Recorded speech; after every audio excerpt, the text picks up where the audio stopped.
AI ও রোবোটিক্সে বিশ্বমঞ্চে বাংলাদেশ নেপালে SDG champion হলেন গাইবান্ধার তরুণ আসাদুজ্জামান আপেল। মোহাম্মদ মিঠু মিয়া, গাইবান্ধা জেলা প্রতিনিধি।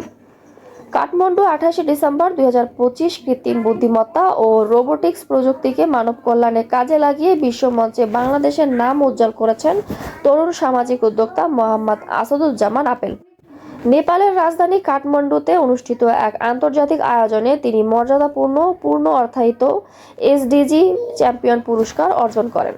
মাত্র 21 বছর বয়সী এই উদ্ভাবক গাইবান্ধা জেলার রংপুর অঞ্চলের সন্তান।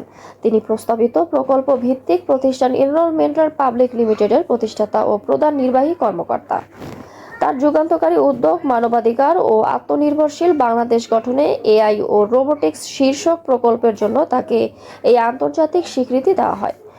আয়োজক সূত্রে জানা গেছে, আধুনিক প্রযুক্তিকে মানবাধিকার, শিক্ষা, কর্মসংস্থান, দারিদ্র্য বিমোচন ও টেকসই উন্নয়নের সঙ্গে সমন্বয় করে একটি বাস্তব ভিত্তিক জাতীয় উন্নয়ন কাঠামো উপস্থাপন করায় বিচারকরা সর্বসম্মতভাবে তাকে এসডিজি চ্যাম্পিয়ন হিসেবে নির্বাচিত করেন।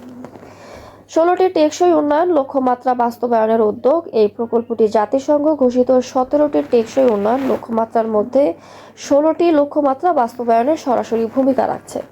এর মধ্যে রয়েছে দারিদ্র্য বিমোচন, ক্ষুধামুক্ত সমাজ গঠন, সুস্বাস্থ্য ও কল্যাণ, মানসম্মত শিক্ষা নিশ্চিতকরণ, নারী পুরুষ সমতা, নিরাপদ পানি ও পয়ঃনিষ্কাশন, সাশ্রয়ী ও পরিচ্ছন্ন জ্বালানি, শোভন কর্মসংস্থান ও অর্থনৈতিক প্রবৃদ্ধি, শিল্পায়ন ও উদ্ভাবন, বৈষম্য হ্রাস, টেকসই নগর ও জনপদ গঠন, দায়িত্বশীল ভোগ ও উৎপাদন, জলবায়ু পরিবর্তন মোকাবেলা, পরিবেশ ও জীববৈচিত্র্য সংরক্ষণ, শান্তি ও ন্যায় বিচার প্রতিষ্ঠা এবং উন্নয়ন লক্ষ্যে বৈশ্বিক অংশীদারিত্ব।